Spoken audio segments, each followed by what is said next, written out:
watching Local Edition. Brad Pomerance here in the Inland Empire, joined today by a professor from UC Riverside. He's a professor of ethnic studies. His name is Edward Chang. And I can't believe it, but we are coming up upon the 25th anniversary of the Los Angeles riots. At the time, I was a lawyer, and I was working downtown Los Angeles, and they sent us home. And I remember driving up the 10 freeway west, and I could see just smoke billowing from both sides of the freeway. Chilling. Right. Chilling. Where were those fires in large part? Well, it was a symptom of, neglect, growing gap between haves and have-nots. Police brutality was a major issue. And, economic downturn, unequal educational opportunities for the many inner-city high school or junior high school students. But what was remarkable to me, and I was not aware of this, was that a lot of the vandalism was done in what we know as Koreatown. Right. In areas where either Koreans lived or they owned businesses. Yes. I don't think most Angelenos were aware that there were tensions between the African American community and the Korean American community. Well, what was happening? During the 1980s, not only in Los Angeles, but also major cities in the United States, Korean immigrants went into mostly African American community and began to own and operate small mom and pop stores. Right. So tensions began to build. Why was that? Not so much the tension, but why did Korean Americans or Koreans move into neighborhoods? Because it's an opportunity. They came for American dreams, and they knew nothing about civil rights movement. They knew nothing about race relations. They simply saw it as economic opportunities. And so they just went in and worked hard, and yet because of racial differences and many Koreans were working 20 hours a day, and yet there were tension began to build. African American customers began to complain. They cannot communicate. They are selling inferior products at a higher price. You talk about what's known as the middleman minority. Right. What does that mean? It means kind of Asian Americans and the Korean immigrants are serving as a buffer between dominant group and subordinate population. So as a retail owner, you are not a producer. You are simply selling products to low-income customer base. So all the complaints will be directed towards you, not at the producer. Right. And that event was so horrific and tragic for the Korean community that it has a name, Sae-gu, which means? April 29th. Right. Just like we named 9/11, and everyone remembers that. For Korean American community, Sae-gu was a wake-up call. It was a turning point. It was a watershed event that gave us a visibility as well as need for the political empowerment. So what happened in the wake of those riots? It's now 25 years later. Interestingly, in Los Angeles, we have I believe he's a Korean American on the city council. Yes. David Ryu. David Yu, yeah. Right, Yeah. and that was seen as quite a victory for the Korean American community. He was seen as the underdog. Right. I mean, he was a long shot, and yet because tenacity, he walked through the entire neighborhood.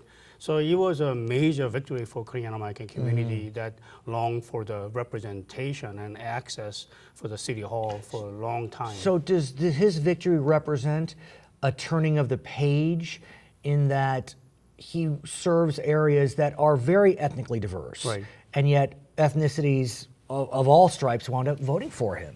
Right. I mean, we're hoping it's a first step toward political empowerment, and he has been very active for not only for his own district, but also Korean American community.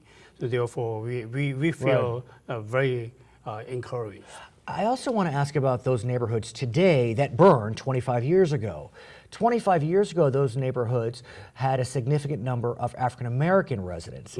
Today, there are more Latino residents in those areas. Are there brewing tensions between Latinos and Korean Americans, or is there more understanding? I think there are more understanding because both groups are immigrant population. Oh, that's interesting. And right. also the language barriers. So they know Right. what it means to be an immigrant. So there is less tension than so-called Black Korean tension. What about Black Korean relations today?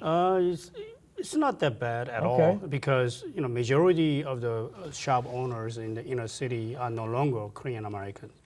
There are Arab Americans, Vietnamese Americans, Latinos. What happened to the Korean-owned shops? Many stores that were totally burned down were not allowed to rebuild, so they had to leave. And others were forced to leave. So there's the diversity among shop owners. So what happened to these business owners, these Korean business owners? Some of them came to Inland Empire. Right, we'll talk about that in a And second. others went to Las Vegas, Atlanta, other opportunities in different states. Let's talk about the Inland Empire, where we are today. I had no idea that the first Koreatown in all of America is where? Here in downtown Riverside. What's the history of that? It's a long story, but I have to say, arrival of Mr. An Chang-ho, Who is regarded as one of the most famous historical figure, stood for the independence of Korea from Japan. Right. And he arrived here, Riverside, March 23rd, 1904. Why? For economic opportunities. In San Francisco, there were no job opportunities, and there was strong anti-Asian sentiment at the time.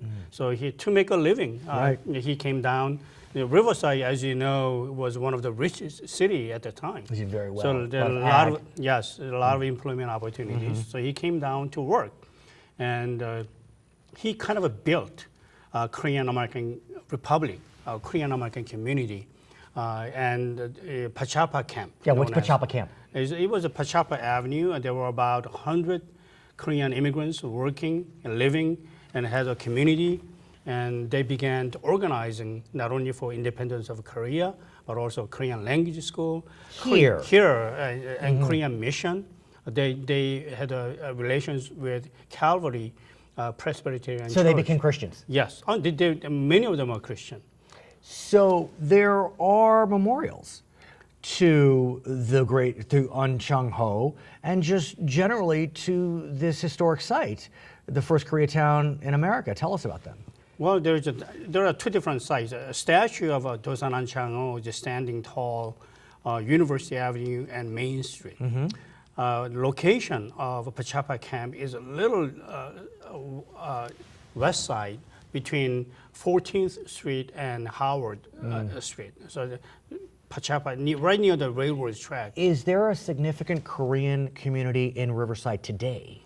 Yes, it's not large, but total Inland Empire, there are about 50,000 Korean Americans living in San Bernardino and Riverside. And how does that compare to other regions? Is that a higher percentage or number than other places in California? No, the Korean Americans are concentrated primarily Los Angeles and Orange County, the Fullerton, Buena Park area, Garden Grove, and down Koreatown in LA. Well, it's no doubt that in Los Angeles, Koreatown is going through a tremendous revival. I mean, it's become very hip for folks of all ethnicities. I mean, I go there for, I don't know, like the ice cream cotton candy or the Korean barbecue. I mean, it's a pretty terrific place. All you can eat. I want to thank you for providing this insight into the Korean American community, both in Los Angeles and in Riverside County. His name is Edward Chang. He's a professor of ethnic studies at UC Riverside. My name is Pomerance in the Inland Empire.